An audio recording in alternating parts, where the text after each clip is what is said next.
नमस्कार, आप देख रहे हैं स्पेशल रिपोर्ट। आपके साथ मैं हूं अंजना ओम कश्यप। योगी आदित्यनाथ की इमेज एक्शन किंग की है, यानी जो वादा कर दिया उसे हर हाल में पूरा किया।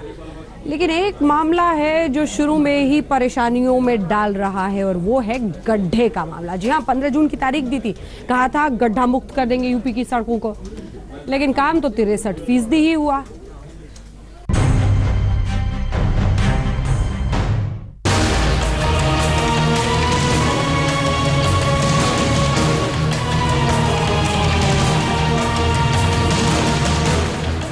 आपने इसी तरीके से एक घोषणा की कि जितने भी उत्तर प्रदेश में गड्ढे हैं उनको आप 15 जून तक भर देंगे। अब उत्तर प्रदेश में जब चुनाव हो रहे थे, बहुत हमने दौरा किया यूपी का। सर, यहाँ पे बहुत गड्ढे हैं, ये 1.25 महीने में भर देंगे आप? बिल्कुल भरेंगे। कैसे भरेंगे? आप देखते रहिए। योगी का दावा गड्ढे में चला गया। यूपी के मुख्यमंत्री योगी आदित्यनाथ ने जोर शोर से दावा किया था कि 15 जून तक यूपी की सारी सड़कें गड्ढा मुक्त हो जाएंगी, लेकिन उनका दावा उम्मीदों पर खरा नहीं उतरा। ये हम नहीं कहते, खुद योगी सरकार के पीडब्ल्यूडी मंत्री और राज्य के उप मुख्यमंत्री केशव प्रसाद मौर्य ने माना है कि सिर्फ 63% सड़कें ही गड्ढा मुक्त हो पाई हैं। टोटल अगर हम देखें तो 1,21,034 किलोमीटर में से 76,356 अर्थात 63%, यह अपने आप में एक रिकॉर्ड है। दावों के विपरीत प्रदेश की 37% सड़कों पर पैच वर्क नहीं हो पाया, लेकिन योगी के मंत्री अपनी पीठ थपथपा रहे हैं। केशव प्रसाद मौर्य ने तो बाकायदा डिटेल के साथ बताया कि किस विभाग की सड़क में कितना पैच वर्क हुआ है, लेकिन उनके मंत्री और पार्टी प्रवक्ता श्रीकांत शर्मा तो दावा कर रहे हैं कि 80% सड़कों पर पैच वर्क हो चुका है। 80% जो सड़कें थी उनको उनके गड्ढे भर दिए गए हैं, और ये बड़ी शर्म की बात है कि जिन्होंने 15 साल तक लगातार गड्ढे खोदे हैं और 2 महीने की सरकार के काम पर वो व्याकुल हो रहे हैं।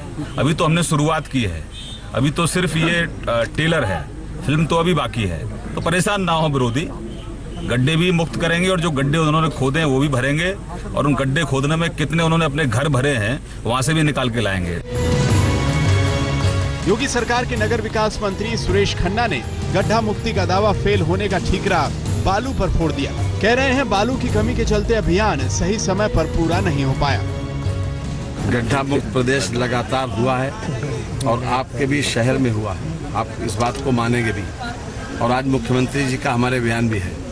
ये अभियान आगे भी चलेगा। हम लगातार लोगों को नागरिक सुविधाओं दिलवाने के लिए वचनबद्ध हैं, और जितनी ज्यादा सुविधाएं हम दिला सकते हैं उतनी हम दिलाएंगे। उप मुख्यमंत्री केशव प्रसाद मौर्य ने दावा किया कि सड़कों पर बने गड्ढे पाटने का काम जारी रहेगा। हर हाल में सड़कों को गड्ढा मुक्त किया जाएगा। कि जितना उन्होंने 15 साल में कभी मिल करके भी 15 साल में जितना गड्ढा मुक्ति का काम नहीं किया है, उससे अधिक काम हमने तो 90 दिन से भी कम समय में करके देने का काम किया है, और विपरीत परिस्थिति में करके देने का काम किया है। गड्ढा मुक्त सड़कों के टारगेट से योगी सरकार चूक गई तो विपक्षी पार्टियों को उन पर हमला बोलने का मौका मिल गया। डेवलपमेंट के नाम पर जो कहा गया था सबसे पहले कि 15 जून तक, आज 15 जून हो गई, गड्ढा मुक्त हो जाएगी। एक पैसा रिलीज नहीं किया, गड्ढा मुक्त कहां से हो जाएगी सरकार? और अब अगर गड्ढा मुक्त करेंगे भी तो कल पानी बरस जाएगा। इंजीनियर्स को पैसा कमाने का एक मौका मिल जाएगा कि सब बारिश में फिर वो डामर बिटुमेन चलता नहीं है, टूट गया। उत्तर प्रदेश की ज्यादातर सड़कें गड्ढों के चलते खस्ता हाल हैं। योगी आदित्यनाथ का दावा सड़क पर पूरी तरह खरा नहीं उतरा। मामला ग्लास आधा भरा और आधा खाली के मानिंद हो चुका है। सरकार दम भर रही है कि चलिए 63% काम तो हुआ, विपक्ष उन्हें बाकी 37% की याद दिला रहा है। मथुरा में मदन गोपाल शर्मा, वाराणसी से रोशन जायसवाल के साथ कुमार अभिषेक, लखनऊ, आज तक। आज तक ने शहर शहर जाकर गड्ढा मुक्त सड़कों का रियलिटी चेक किया। हमने देखा कि ये जो दावे किए जा रहे हैं कि हम गड्ढा मुक्त बना देंगे, परिस्थिति क्या है, डेडलाइन पहुंच गया, और हमने जो हकीकत सड़कों पर देखा है सीधे कैमरे में रिकॉर्ड किया है। आप देखिए।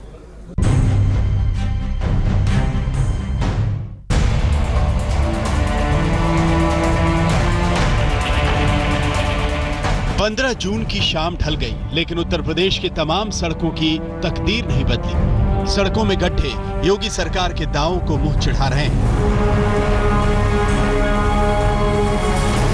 सबसे पहले देखिए प्रदेश की धर्म नगरी मथुरा और वृंदावन का हाल। हाईवे से उतरकर वृंदावन में घुसते ही सड़कों की बदहाली सामने आ जाती है। जहां देखिए बड़े बड़े गड्ढे। मथुरा में डैम्पियर इलाके में सड़कों के बीच गड्ढे तो हैं, सड़क के नीचे बना हुआ नाला मुंह खोलकर हादसों को न्योता दे रहा है। कई जगह सड़कों पर इतने बड़े गड्ढे हैं जिनमें अगर गाड़ियों का पहिया फंस जाए तो हादसे तय। ये सड़कें कहीं बनती हुई दिखी हैं आप लोगों को? नहीं, कभी नहीं बनी। यहाँ पे कई साल से नहीं बनी है। ये तो बरसात में बहुत परेशानी होती है, पानी बढ़ जाता है। गड्ढे कहे थे योगी जी ने कि भरे जाएंगे, तो कहीं भराई दिख रही है? होती 2-2 फुट पानी भर जाता है यहाँ पर बरसात में, और कहीं नहीं भरी है। बहुत दिक्कत होती है, आए दिन एक्सीडेंट भी हो जाते हैं। जैसे गाड़ियाँ स्पीड से आती हैं, उनको महसूस नहीं होता है कि यहाँ पर गड्ढा है। तो यहाँ पर अभी फिलहाल कोई काम नहीं हुआ है। जैसे माननीय मुख्यमंत्री जी ने कहा था कि 15 जून तक यहाँ पर यूपी में पूरे गड्ढे भर जाएंगे, अभी ऐसा यहाँ पर कुछ भी नहीं हुआ है। अभी गड्ढे नहीं भरे, ये दोंचियाँ बहुत हैं इसमें, बहुत दोंचियाँ हैं, पहिया खराब हो जाते हैं, पंचर हो जाते हैं और पब्लिक को भी परेशानी होती है। मथुरा के कुछ इलाकों में गड्ढे भरने का काम शुरू हुआ है, लेकिन 100% गड्ढा मुक्ति की मंजिल अभी बहुत दूर है। जो पैच वर्क भी हुआ उसमें ज्यादातर चलताऊ काम हुआ है, गिट्टियां उखड़ने लगी हैं। मथुरा के अलग अलग इलाकों में टूटी सड़कें या सड़कों पर गड्ढों के अलावा स्थिति बिल्कुल ऐसी नहीं कि काम कुछ नहीं हुआ है। हम इस समय कृष्ण जन्म स्थान जो मथुरा का है उस इलाके में हैं। हज़ारों लोगों का रोज़ आना जाना होता है और जन्म स्थान के पास की जो सड़क थी, ये मुख्य सड़क, इसमें भी गड्ढे थे और इन गड्ढों को यहाँ पर पैच का काम दिखाई पड़ रहा है। यानी लग रहा है कि इसको हाल ही में इन सड़कों की मरम्मत की गई और इसको भरने का काम किया गया था। और इस सड़क पर यहाँ पीछे राइट तरफ में भी छोटे छोटे हिस्से थे जहाँ पर गड्ढे थे और इसको भरने का काम, हालांकि बहुत खाना पूर्ति का है। ये देखिए, ये सारे जो टुकड़े हैं ये उसके बाहर आ रहे हैं। ये दिल्ली से सटे गाजियाबाद की सड़क का हाल है। पीडब्ल्यूडी वालों की निगाह इस सड़क तक नहीं पहुंची। सड़कों के गड्ढे गिट्टी तारकोल का इंतजार कर रहे हैं। आने जाने वाले लोग परेशान हैं। इस वक्त हम मौजूद हैं वसुंधरा में और यहाँ पर क्या हालात है सड़कों के, ये देखिए। यहाँ से एक स्कूटी चालक भी निकल रहे हैं, लेकिन ये जो गड्ढे हैं इस पूरी सड़क में इसी तरह से नजर आ रहे हैं। और यहाँ पर आसपास हमारे जो तमाम बाइक चालक रुके हुए हैं, सारी जगह अभी तक जहाँ से आया हूँ मैं वहाँ से सारे गड्ढे ही हैं। अभी तक कोई मतलब जो उनको काम करना चाहिए वो अभी किया नहीं है उन्होंने। रोज गाड़ी खराब, कभी एक्सल टूट रहा है, रोज तीसरे दिन ट्यूब चेंज कराओ। अभी कल परसों ट्यूब चेंज कराई है, आज सुबह फिर पंचर हो गया। भाई बहुत परेशान हुआ। उस तरफ का तो पूरे रोड बना दिए इन लोगों ने, यहाँ इस तरफ नहीं बनाई और आगे नहीं बनाई बिल्कुल भी। रोड पूरी रोड खराब है, हर दूसरे दिन पंचर हो जाता है, हर दूसरे दिन। भाई गाजीपुर की सड़कों पर चलना कोई हंसी खेल नहीं है। गाड़ियां हिचकोले खाते हुए चलती हैं। गाजीपुर से बिहार के बक्सर को जोड़ने वाले ताड़ी घाट 12 रोड पर गाड़ी चलाना खतरों से खेलना है। कदम कदम पर उखड़ी बजरी के चलते गड्ढों में तब्दील हुई इस सड़क पर आए दिन हादसे होते रहते हैं। सहारनपुर की सुंदरपुर, नौरंगपुर, जसमौर, मिर्जापुर रोड का काम करीब साल भर से चल रहा है, लेकिन सड़क सिर्फ 13 किलोमीटर ही बनी है। देवरिया की सड़कों पर सड़क के किनारे भी गड्ढे हैं और बीच में भी। शामली जिले की कई सड़कें उखड़ चुकी हैं, जगह जगह गड्ढे बन गए। बिजनौर की सड़कों का हाल भी कुछ ऐसा ही है। जाहिर है यूपी में सड़कों पर गड्ढे भरने का काम हुआ तो है, लेकिन अभी बहुत काम बाकी है। हम लगातार यूपी की सड़कों का हाल जनता और सरकार दोनों तक पहुंचा रहे हैं, ताकि सरकार को भी पता चलता रहे कि कहां-कहां सड़कें उखड़ी पड़ी हैं और हादसों को दावत दे रही हैं। सहारनपुर में अनिल, शामली में शरद, देवरिया में राम प्रताप सिंह, गाजीपुर में विनय सिंह, मथुरा में आशुतोष के साथ पंकज जैन, गाजियाबाद आज तक। और अब खबर दार्जिलिंग से आपको दिखाते हैं, जहां गोरखालैंड की मांग को लेकर आंदोलन हिंसक होता चला जा रहा है। गोरखा जनमुक्ति मोर्चा के दफ्तर पर अलग जगहों पर छापे मारने के बाद आंदोलन को उग्र बनाते हुए नेता दिख रहे हैं। सड़कों पर किस तरह से कोहराम मचाया जा रहा है, पेट्रोल बॉम्ब फेंका जा रहा है, देखिए।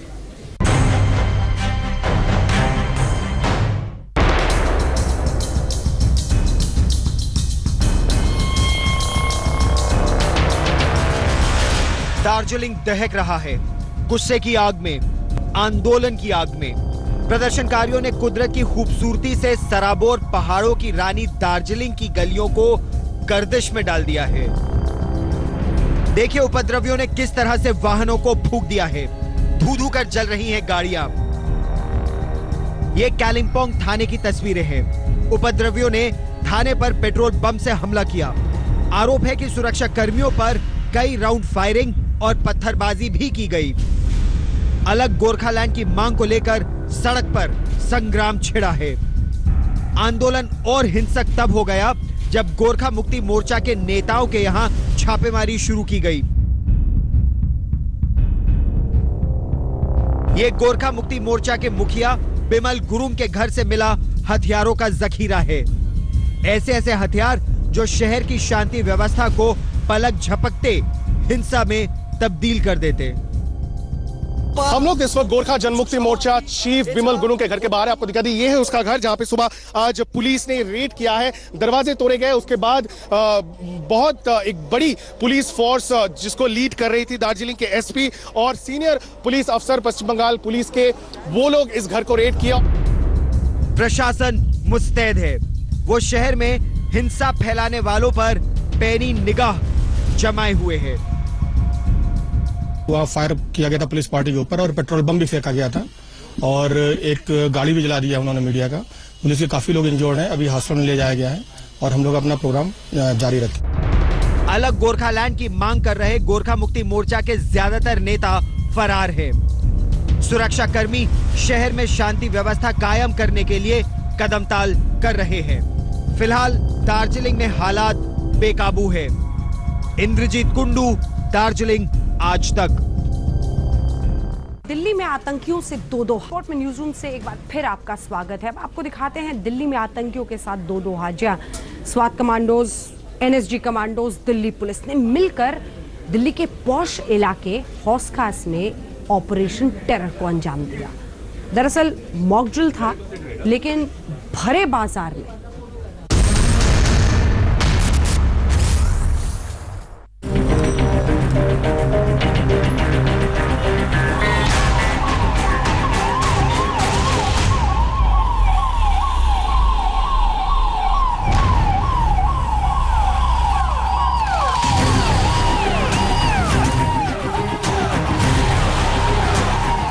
देश की राजधानी दिल्ली का ये बेहद पॉश इलाका है। जी हाँ, हौज खास विलेज। यहाँ सूचना मिली है कि एक रेस्टोरेंट में आतंकी घुसे हैं। दिल्ली पुलिस फुल एक्शन में आ जाती है।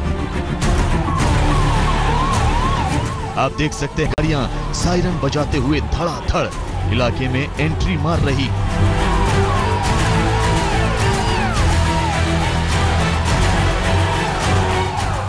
इस पूरे इलाके को दिल्ली पुलिस ने घेर लिया है और ये देखिए, दिल्ली पुलिस की पूरी टीम रेस्टोरेंट के इर्द गिर्द मंडरा रही है। वॉकी टॉकी से सबको अलर्ट किया जाता है।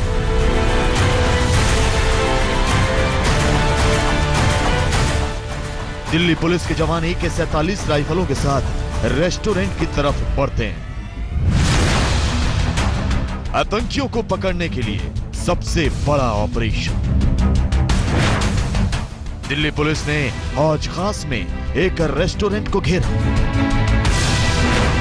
पूरे हौज खास विलेज को दिल्ली पुलिस ने सील किया। आप देख सकते हैं कि कैसे दिल्ली पुलिस के जवान अपनी अपनी पोजीशन ले रहे हैं। बिल्डिंग को चारों तरफ से घेर लिया गया है ताकि एक भी आतंकी बच के न जाने पाए। अब AK-47 लेकर दिल्ली पुलिस के कुछ जवान रेस्टोरेंट की सीढ़ियों पर चढ़ते हैं, जबकि कुछ जवान नीचे ही मोर्चा संभाल लेते हैं। कुछ पुलिस के जवान AK-47 राइफलों के साथ पास की बिल्डिंग की छत पर भी पोजीशन ले लेते हैं। ये सब इसलिए होता है कि अगर कोई आतंकी भागने की कोशिश करे तो उसे फौरन मौत के घाट उतार दिया जाए। फायर ब्रिगेड की गाड़ी भी बुला ली जाती है। फायर फाइटर्स यानी दमकल कर्मी भी तैयार रहते हैं। अगर कोई आतंकी कोई धमाका या ब्लास्ट करता है तो उससे भी निपटा जा सके।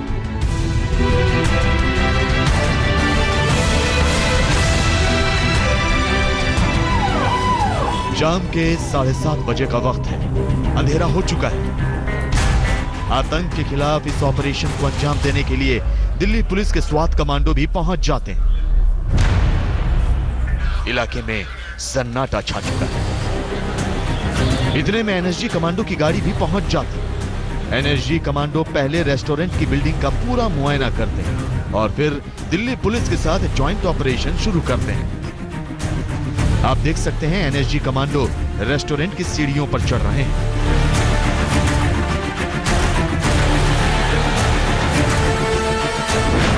अब ऑपरेशन फाइनल दौर में। अब आतंकियों पर धावा बोलने की बारी है। अब आतंकियों को चारों ओर से घेर लिया गया है। आप देख सकते हैं दिल्ली पुलिस की स्पेशल टीम और एनएसजी कमांडो रेस्टोरेंट के अंदर घुस चुकी है। आप देख सकते हैं शीशे के भीतर एक्शन की तस्वीरें नजर आ रही हैं।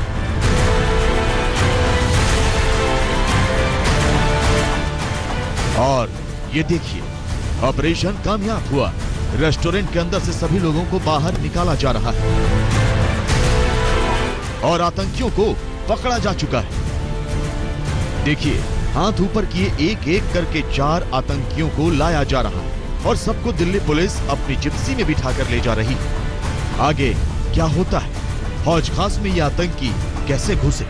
आतंक के खिलाफ इस ऑपरेशन का पूरा सच अभी बाकी है। तंजीम हैदर, दिल्ली आज तक।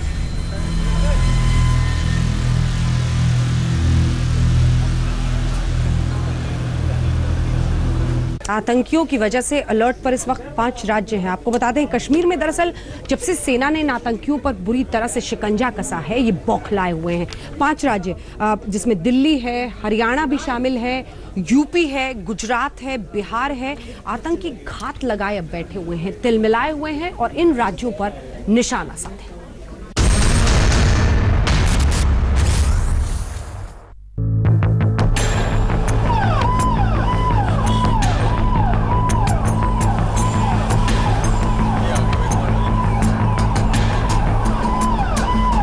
आपने देखा कैसे दिल्ली के हौज खास विलेज में आतंक के खिलाफ ऑपरेशन टेरर को अंजाम दिया गया। इसका पूरा खुलासा करें उससे पहले अलर्ट की इस कॉपी को बड़े गौर से देखिएगा।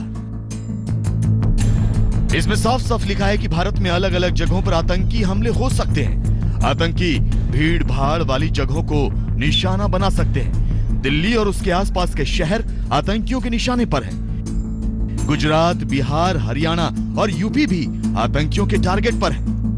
दिल्ली समेत इन तमाम राज्यों में आतंकी घातक हथियारों के साथ साथ आत्मघाती हमले भी कर सकते हैं। जी हां, आतंकी अलर्ट की ये कॉपी केंद्रीय खुफिया एजेंसी की तरफ से जारी की गई है। सुरक्षा एजेंसियों ने राज्य पुलिस और प्रशासन को 24 घंटे अलर्ट रहने का सुझाव भी दिया है।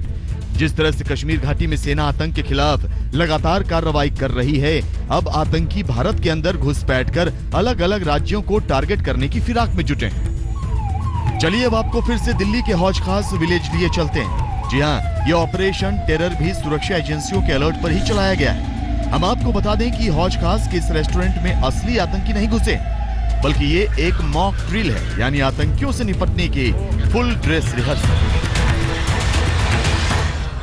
दिल्ली के किसी भीड़ भाड़ वाले इलाके में अगर आतंकवादी घुस जाएं और लोगों को बंधक बना लें तो उन्हें कैसे छुड़ाया जाएगा, इसके लिए दिल्ली पुलिस और एनएसजी ने मिलकर हौज खास विलेज के इस खास इलाके में आज मॉक ड्रिल शुरू की। ये मॉक ड्रिल चल रही है, आप मेरे पीछे देख सकते हैं।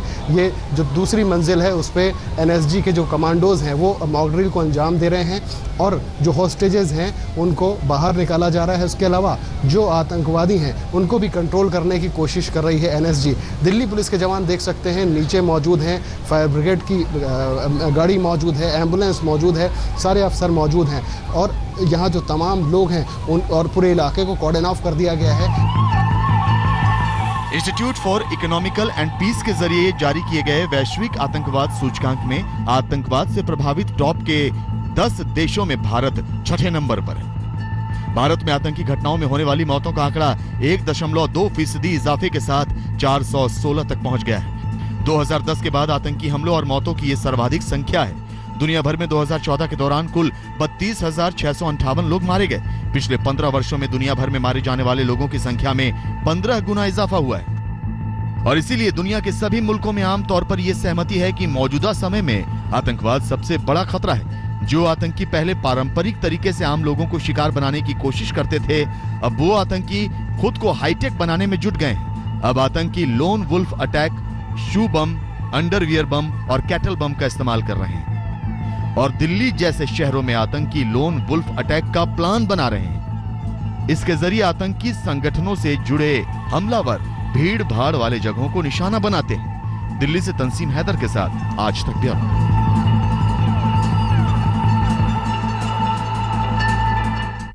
और अब आपको बताते हैं दिल्ली की खबर, जहां गर्लफ्रेंड के घर से मिली बॉयफ्रेंड की लाश। अर्नव 25 साल का लड़का अपने दोस्तों के साथ पार्टी करने के बाद वो गर्लफ्रेंड के घर पहुंचा। वहां पर फांसी के फंदे से लटकी हुई उसकी लाश मिली।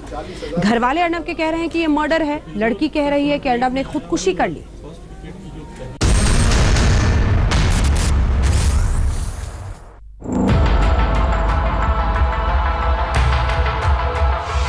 दिल्ली में गर्लफ्रेंड के घर मिली बॉयफ्रेंड की लाश। वो लड़की बोल रही है कि उसके मुंह से झाग निकल रही है, मैं क्या करूं। पार्टी के बाद गर्लफ्रेंड के घर पर ही सो गया अर्नव। यहाँ खड़े हैं, सामने एक हर्ष बैन खड़ी है, उधर से वो स्ट्रेचर लेके आ रहे हैं, वो स्ट्रेचर लेके आ रहे हैं, वो उसको बांध के बोरी में जिसमें भी ला रहे हैं। 25 साल के अर्नव की मौत बन गई मिस्ट्री।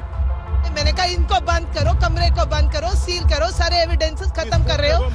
फांसी के फंदे से लटका मिला अर्नव का शव।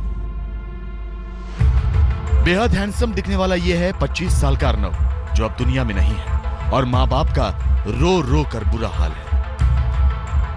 वो उसको बांध के बोरी में जिसमें भी ला रहे हैं।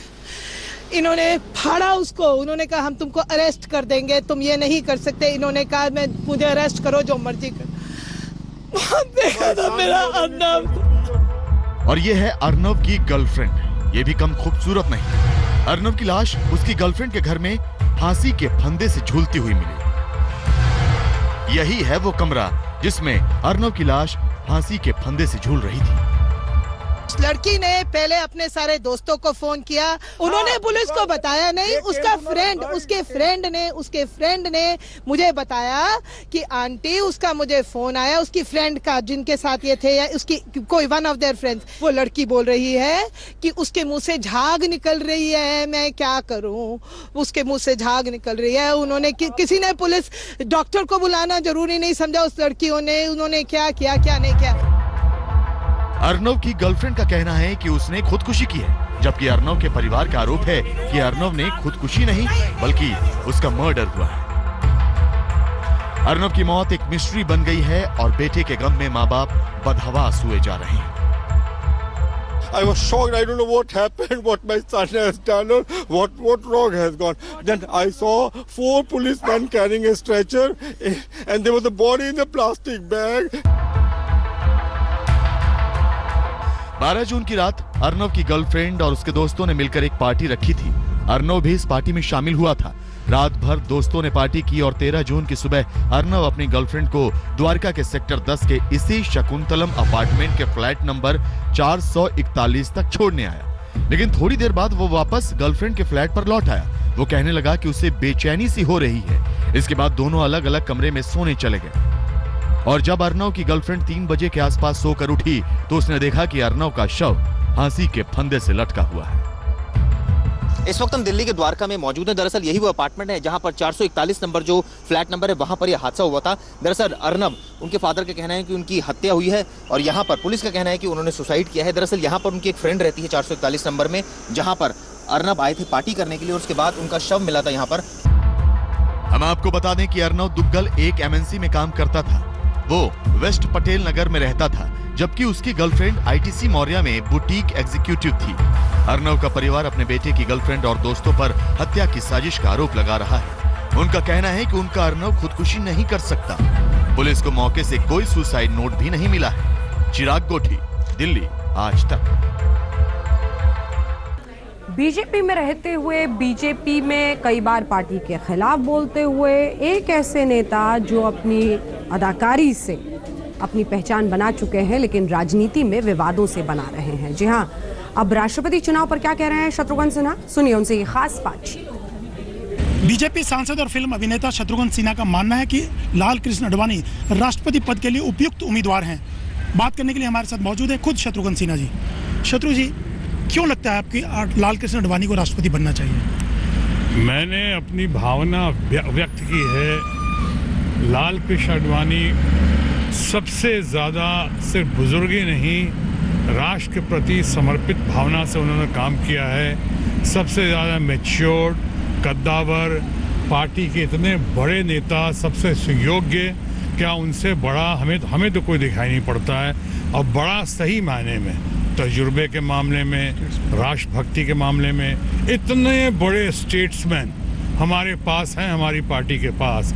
तो मैंने अपनी भावना व्यक्त की है कि उनसे बढ़िया और सुयोग्य कौन हो सकता है उम्मीदवार और दावेदार।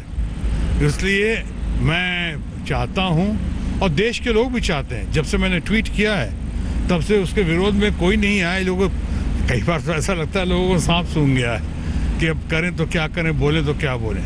लेकिन मैं जानना चाहूँगा क्या मैंने कोई गलत बात की है। मैंने पार्टी के दायरे के अंदर, पूरे भारतीय जनता पार्टी के संविधान के अंदर, पूरे दायरे के अंदर, संविधान के अंदर मैंने बात की है और मैं नहीं समझता हूँ कि मैंने कोई गलत बात की है और मैं उस बात पे बिल्कुल कायम हूँ। लेकिन शत्रु जी, उनके ऊपर केस चल रहा है, बाबरी मस्जिद वाला, कॉन्स्पिरेसी वाला, आपको लगता है कि उसका फर्क नहीं पड़ेगा? अरे भाई, जाना था मुझसे दूर, बहाने बना लिए। अगर किसी को नहीं करना है तो ये तरह तरह की बातें ले आओ।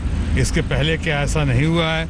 अगर केस ही मैं समझता हूँ, अगर केस ही इसका मापदंड है तो कितने लोग हैं जिन पे केस चल रहा है? अभी साबित तो कुछ हुआ नहीं। इनका केस तो बीच में ड्रॉप भी हो गया था। ड्रॉप होने के बाद फिर से केस सेकंड थॉट है या दूसरी बार है। जैसे भी लाया, मैं न्यायालय के बारे में कुछ नहीं कहना चाहूँगा। हम न्यायालय और पूरे न्याय प्रथा का पूरा सम्मान करते हैं। लेकिन केस चलना, अभी बहुत सारे लोग हैं जो मंत्री हैं, उन पे केस चल रहा है। इस पार्टी में, उस पार्टी में, बहुत सारे स्टेट्स में हैं, दूसरे प्रदेशों में जिन पे केस चल रहा है। बहुत जिम्मेदारी का पद निभा रहे हैं वो। तो अभी आडवाणी जी के बारे में दुनिया जानती है। आडवाणी जी ने खुद अपनी किताब में लिखा है और अपनी पार्टी के अंदर सबको पता है कि जिस दिन बाबरी का वो मामला हुआ था, उस दिन उन्होंने कहा था saddest day of my life.